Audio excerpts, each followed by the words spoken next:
What's going on, everybody? Teddy Baldassarre from teddybaldassarre.com. In this video, we're going to be looking at a watch available for purchase on my website with the Orient Defender 2. So if you have any questions about this watch, hit the link in the description to the product page where you can also purchase the watch. But also, if you have any questions about this watch or any other watch on my website, book a call with me. You can actually book a personal call with me. You'll get to talk to me. I'll talk through your next purchase. If you have any questions, would love to speak with you. I've really enjoyed having these calls, so don't hesitate. Definitely do it and check that out below. But guys, let's take a closer look at this watch. And first, looking at a rundown of the specs, we have a case size of 42 millimeters, thickness of 12 millimeters, lug width of 22 millimeters, lug to lug of 48.8 millimeters, water resistance of 100 meters, movement is an automatic Orient F6B22, crystal is a hardened mineral. We also have a screw down crown on this watch, and then have a price of $229 to $245, depending on the variant that you go for. Now, every watch collector has a brand that got them into the world of watches. Now, typically when it happens, it usually becomes a lifelong journey, and as a result, you'll always have fond memories of recalling that brand at that moment responsible for it all. For me, that brand was Orient. But my reasoning and respect for this brand goes beyond just the sentimental value, as I think if we're just talking in general for dollars and cents, I think they are producing perhaps some of the best value in all of affordable mechanical watchmaking. The model that we have here is one of their best sellers, but not nearly on the level of that of, say, the Bambinos or their other divers, but a watch that certainly packs a lot of punch for the amount of money that it's asking for. With this is a newer model, the Orient Defender 2. So this quasi-pilot military-style watch is the second release for this line of watches and improves on the first version in several areas, which we can discuss a little bit later as we go through this review. The watch that we have here does come in a few different variants, so be sure to check out the other options available on the site as well. First, looking at this Defender on the wrist, we have a piece that is going to have a decent presence across, with it coming in a diameter of 42 millimeters and a pretty compact lug to lug for that size at 48.8 millimeters. Across the wrist, it wears actually really well, but is going to be a tad on the larger end, so there might be some people that are going to be sized out here, but I would say on the majority of wrists out there, you shouldn't have too much trouble with this, as I think these could work on pretty small wrists as well. The case comes in a brushed stainless steel. It's IP-coated case that adds a level of sleekness to its overall aesthetic with a very matte finish. On the right side of the case, we have a screw down crown in an updated position at the 3 in comparison to the first generation that had it at the 330.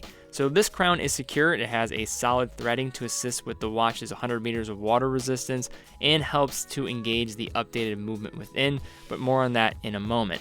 Between the lugs, we have a lug width of 22 millimeters, which is nice for really maximizing the different strap options. So definitely check out the different straps on my site that I have available. The strap that comes with this piece, I think, does a really good job matching the overall aesthetic here. It's a simple NATO strap. I think it's usable. It also has IP hardware as well to match the case, which I think is awesome and really elevates the look. And I think this is just a great example of how different colored hardware can make a big difference in the overall look when it comes to NATO straps.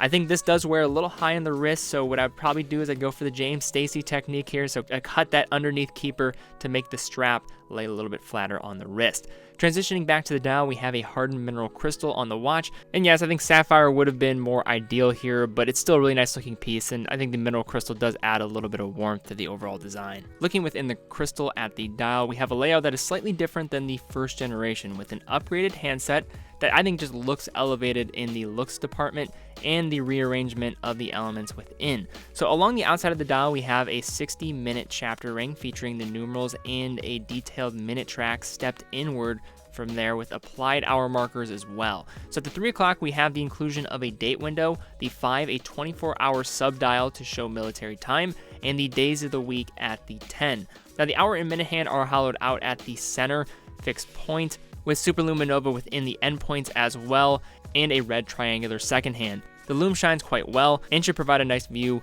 when light is not in abundance. Flipping the watch over, we have a very basic case back that protects the movement within the automatic Orient F6B22.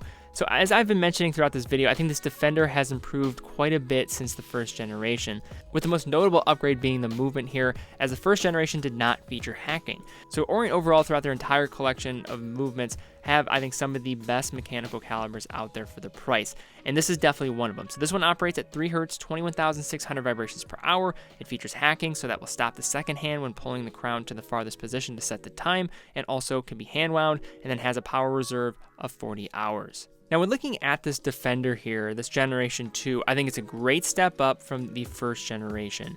And when looking at it a little bit more in detail, I think it also fills in a nice void within the marketplace. I think this is a very sleek looking Pilot, quasi-style military watch that just would look great on a variety of different straps. You have multiple different dial variants to choose from.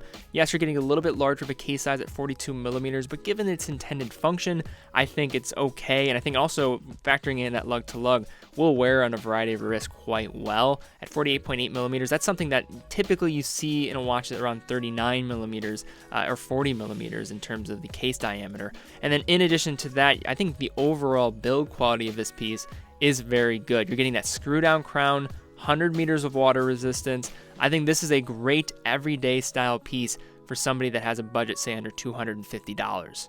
So guys, thank you again so much for watching. If you enjoyed the video, thumbs up, subscribe, and hit the bell icon. But also if you're in the market for this watch, links in the description to the product page where you can actually purchase the watch, but also where you can book a call with me to talk through your next purchase of this watch or any other watch on my website. Don't hesitate to use that feature. I really love just actually doing it and talking with people that follow the channel, and no pressure as well to buy anything. It's just really fun to chat. But guys, thank you again so much for watching. Be well, and I will see you all very soon.